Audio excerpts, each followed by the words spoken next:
Instagramda ko'rib qoldik. Bir ukamiz 23 ta g'ishtni birdaniga ko'tarib, vizov qilgan ekan. Bizni shogird ham bitta o'zini ko'rsatadi. Qani ukamiz, bu yerda hozir 25 tami, 24 ta? 25 ta taylaydi. 25 ta g'ishtimiz. Qani bismillah. Butun O'zbekistondagi ustalarning shogirdlariga vizov. Assalomu alaykum ustakalar. Vodiy o'choq komandasi akalardan vizib kelgan ekan. Shogirdlarga deb viziblar qabul qildik. 20 ta g'isht ko'rib olishingiz mumkin. Yaqinroq ko'rsatib qo'ying.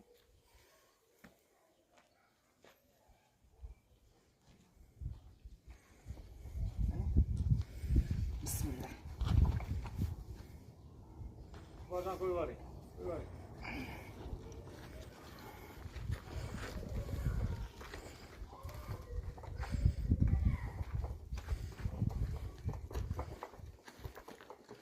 İşlerden alayım sabah.